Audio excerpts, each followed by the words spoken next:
こんにちは。皆さん、企業の展示会に来たことありますでしょうか？今日はネプコンジャパンのパワーデバイス&モジュールエキスポの三菱電機ブースにやってきました。三菱電機は誰もが知る電機メーカーなんですけども、実はパワー半導体のメーカーでもあります。今日の展示テーマはパワー半導体なのですが、三菱電機の最新のパワー半導体技術の展示、そしてそれがどんなところに使われているのかというのを紹介しているので、こちら実際に見ていきます。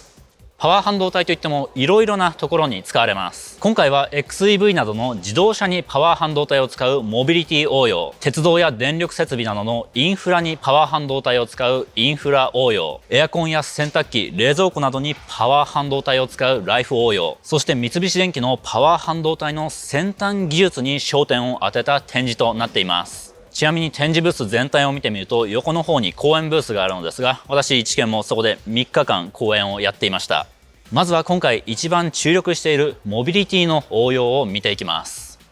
モビリティというと、例えば電気自動車があります。電気自動車を動かすためには3層インバーターとモーターが必要なのですが、3層インバーターの部分にパワー半導体が使われています。三菱電機はシリコン IGBT を使ったパワー半導体というのをこれまで製造販売してきたのですが、インバーターをより小型高性能化しようとしています。そこでシリコンより物性的に優れているワイドバンドギャップ半導体であるシリコンカーバイドを使ったパワー半導体をリリースしました。それがこちらですね。XEV 用の J3 シリーズパワーモジュールと呼ばれるものです。特にこれはパワーモジュールのパッケージのものですね。ちっちゃいですが、これで 150kW くらいのモーターを回せます。実際にはこれをいくつか組み合わせて、こういった 6E1 パッケージのモジュールであったり、それをさらに並列接続して使います。こちらが実際に使用している場面を想定したものです。モーターがここにあって、その上に J3 シリーズのパワー半導体モジュールを置いています。パワー半導体の展示ってなかなか難しくて、こういった黒いものが並んでいるだけの展示になりがちなのですが、実際の製品がこんな風に並んでいるよっていうのがよくわかると思います。ちょっと隣の島までやってきたんですけども、これ先ほどと同じ形状をしているんですけど、なんだかわかりますか？これね、リレーモジュールです。電気自動車はバッテリーとの接続を切断するためにメカリレーが使われるのですが、それを置き換える、または併用するための SiC MOSFET リレーです。同じ形状なので、インバーター用の SiC MOSFET のすぐ隣に置いて使えるというですね、なかなか面白い部品になっています。そして、こちらですね。これまで三菱電機は特定メーカー向けに車載用 SiC パワー半導体のカスタムチップ製造はしていたのですが、今回はですね、なんと SiC MOSFET の標準品の販売を始めています。なので比較的簡単に三菱電機の高い技術力を持った SiC MOSFET を利用できるようになりました。次の展示に行く前に三菱電機の先端技術エリアについても見ていきます。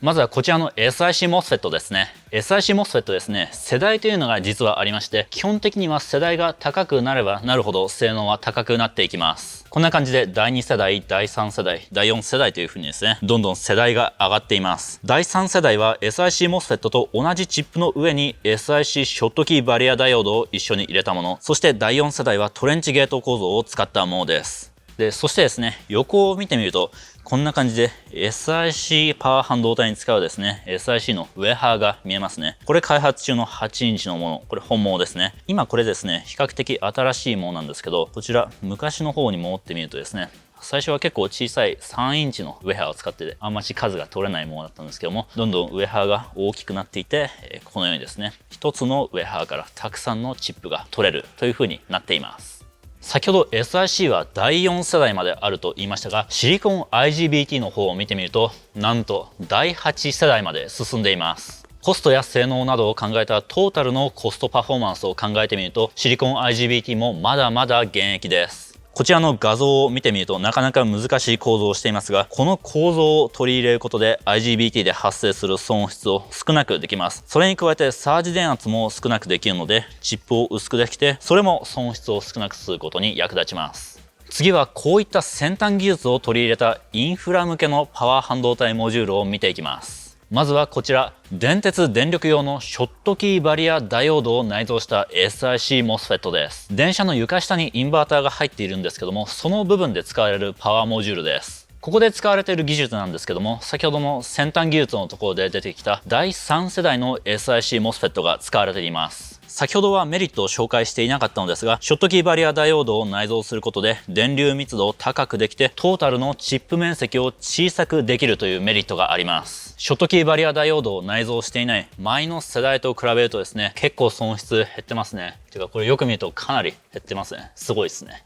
SiC モスフェット今見てきたんですけども、こちらはですね、シリコン IGBT です。こちらは先ほど紹介した第8世代のシリコン IGBT の技術を使った産業用モジュールとなっています。実際第7世代から第8世代の IGBT になってどれくらい性能が高くなったかというと、温電圧かなり低くなっていて、こちらターンオン損失についてはなんと半分以下になっています。ここまで結構難しい話が連続してきましたので、ちょっと休憩したいと思います。こちらですね。こちらは三菱電機のパワーデバイス製作所の総務部の人が作ったパワー半導体になりきって EV のモーターを回してみようのコーナーです。こちらがモーターを再現しています。NS の回転子、そして棒がありますが、これは固定子の部分です。そしてこちら手元にあるスイッチは何かというと、これがパワー半導体です。そして人間がパワー半導体を使うためのゲートドライブ回路とマイコンになりきるわけです。では実際に回してみます。こんな感じでね。ういういういうい。